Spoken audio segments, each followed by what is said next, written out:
Hello friends, food lover চ্যানেলে সবাইকে স্বাগত জানাই। আশা করি সবাই খুব ভালো আছেন। আজকে আপনাদের সাথে একদম নিরামিষ পদ্ধতিতে সয়াবিনের রেসিপি শেয়ার করব, যা লুচি, রুটি, পরোটা অথবা গরম ভাতের সাথে খেতে অসাধারণ লাগবে। তাহলে চলুন রেসিপিটি দেখে নিই। রেসিপিটি ভালো লাগলে পরে লাইক, কমেন্ট এবং অনেক বেশি বেশি করে শেয়ার করবেন। আর আমার চ্যানেলে যদি নতুন বন্ধু হয়ে থাকেন তাহলে চ্যানেলটি সাবস্ক্রাইব করে পাশে থাকবেন। সয়াবিনের রেসিপিটি বানাবার জন্য প্রথমেই আমি সয়াবিনটাকে সেদ্ধ করে নেব। ওই জন্য একটা কড়াইতে দিয়ে দিচ্ছি বেশ খানিকটা পরিমাণ জল।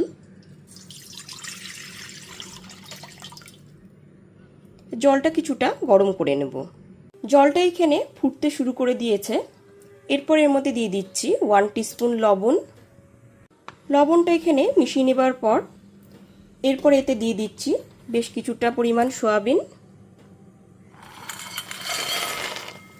এবার সয়াবিনটাকে 3 থেকে 4 মিনিট ধরে একটু সেদ্ধ করে নেব।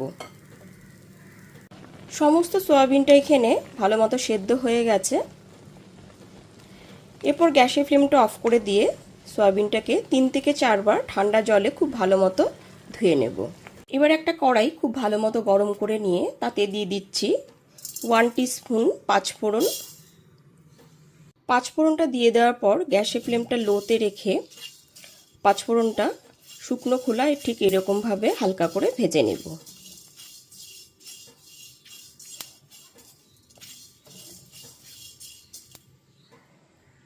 পাঁচফোড়নটা এখানে হালকা করে ভেজে নেওয়া হয়ে গেছে। এবার একটা বাটিতে ঢেলে ঠান্ডা করে নিয়ে মিক্সার জারে আধ ভাঙা করে গুঁড়ো করে নেব। এখানে সয়াবিনটাকে খুব ভালো মতো 2 থেকে 3 বার ভালো করে ঠান্ডা জলে ধুয়ে নেওয়ার পর সয়াবিনের জলটা খুব ভালো মতো চেপে চেপে ফেলে দিয়েছি। এইবার সয়াবিনটাকে ভেজে নেব। সয়াবিনের তরকারিটাকে আরও সুস্বাদু করবার জন্য এইখানে 3টে আলু আমি সেদ্ধ করে নিয়েছি। আলুটাকে চামচ দিয়ে ঠিক এইরকমভাবে একটুখানি ভেঙে নিয়েছি। আলুটাকে কিন্তু খুব বেশি একদম গলিয়ে দেওয়া যাবে না। সয়াবিনগুলোকে প্রথমে ভেজে নেব। তার জন্য কড়াইতে দিয়ে দিয়েছি পর্যাপ্ত পরিমাণে সাদা তেল। রান্নাটা আমি সাদা তেলে করছি, তবে আপনারা চাইলে পরে সর্ষের তেলেও করতে পারেন। তেলটা এখানে খুব ভালো মতো গরম হয়ে গেছে। তারপর সমস্ত সেদ্ধ করে নেওয়া সয়াবিনগুলোকে দিয়ে দিচ্ছি। সমস্ত সেদ্ধ করে নেওয়া সয়াবিনগুলোকে তেলের উপর দিয়ে দেওয়ার পর তারপর দিয়ে দিচ্ছি 1/2 টিস্পুন হলুদ গুঁড়ো।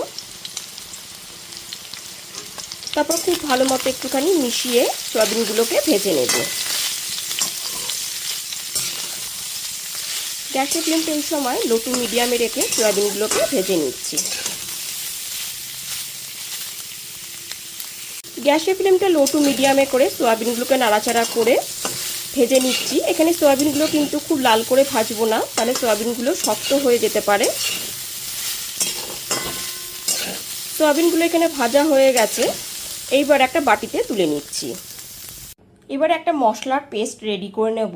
তার জন্য এখানে নিয়ে নিয়েছি একটা বড় সাইজের টমেটো, 3টে থেকে 4টে কাঁচা লঙ্কা, 2টো শুকনো লঙ্কা আর 1 ইঞ্চ আদা। আদাটাকে আমি টুকরো করে কেটে নিয়েছি। এবার এর একটা মিহি পেস্ট রেডি করে নেব। সমস্ত সয়াবিনগুলো ভেজে তুলে নেওয়ার পর এবার ওই একই কড়াইতে দিয়ে দিয়েছি 3 টেবিল চামচ সাদা তেল। তেলটা এখানে খুব ভালো মতো গরম করে নিয়েছি। তারপর ফোড়নে দিয়ে দিচ্ছি 1 টিস্পুন পাঁচফোড়ন। গ্যাসের ফ্লেমটা লোতে রেখে ফোড়নটা এখানে হালকা করে ভেজে নিয়েছি। এরপর আদা, টমেটো, কাঁচা লঙ্কার পেস্টটা দিয়ে দিচ্ছি।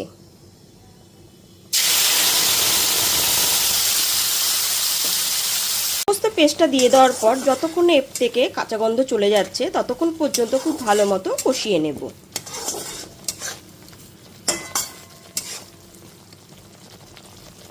সমস্ত মশলার পেস্টটা এখানে খুব ভালো মতো কষিয়ে নিয়েছি।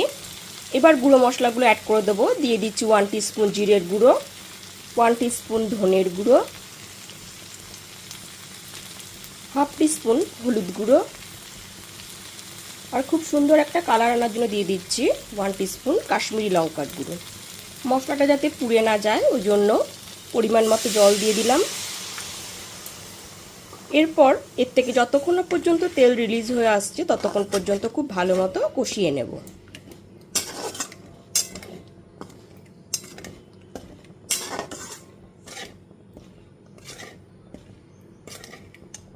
গ্যাসের ফ্লেমটা লোতে রেখে সমস্ত মশলাটা এখানে খুব ভালো মতো কষিয়ে নিয়েছি। আর এখানে দেখুন মশলাটা থেকে তেলও ছেড়ে এসছে। এরপরে এর মধ্যে ভেজে রাখা সমস্ত সয়াবিনগুলোকে দিয়ে দিচ্ছি।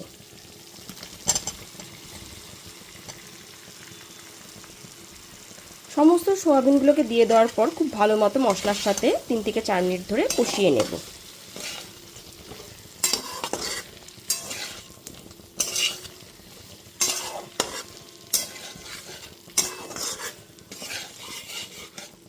সয়াবিনটাকে সমস্ত মশলার সাথে খুব ভালো মতো কষিয়ে নিয়েছি। এরপর এর মধ্যে দিয়ে দিচ্ছি স্বাদ মতো লবণ আর দিয়ে দিচ্ছি 1 টিস্পুন চিনি। লবণ আর চিনিটা দিয়ে খুব ভালো মতো মিশিয়ে নিচ্ছি।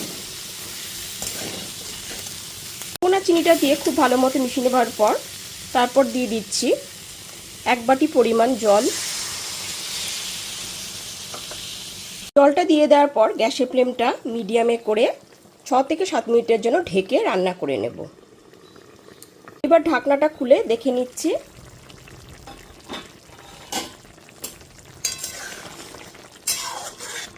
এখানে ঝোলটাকে খুব ভালো মতো আমি ফুটিয়ে নিয়েছি। এরপর সমস্ত সেদ্ধ করে নেওয়া আলুটাকে দিয়ে দিচ্ছি। সেদ্ধ করে নেওয়া আলুটাকে দিয়ে দেওয়ার পর খুব ভালো মতো মিশিয়ে নিচ্ছি।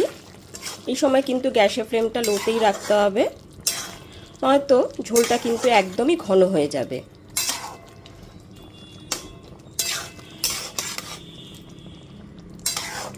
এরপর দিয়ে দিচ্ছি ভাজা মশলাটা। যে 5 ফোড়নটা আমি ভেজে গুঁড়িয়ে নিয়েছিলাম সেটা দিয়ে দিলাম। ভাজা মশলাটা দিয়ে দেওয়ার পর খুব ভালো মতো একটু মিশিয়ে নিলাম।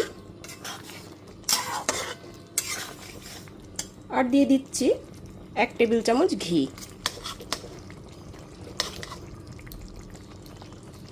ঘিটা দিয়েও খুব ভালো মতো একটু মিশিয়ে নিচ্ছি।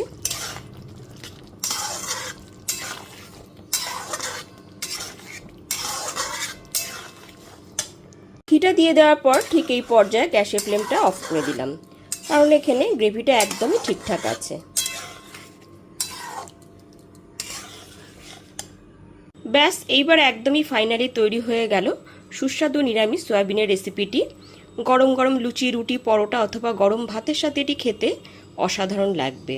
তাহলে আপনারাও যে কোনো দিন দুপুরের মেনুতে বা ডিনারে এই রেসিপিটি বানিয়ে নিন আর আমাকে কমেন্ট করে জানান যে রেসিপিটি আপনাদের কাছে কেমন লাগলো।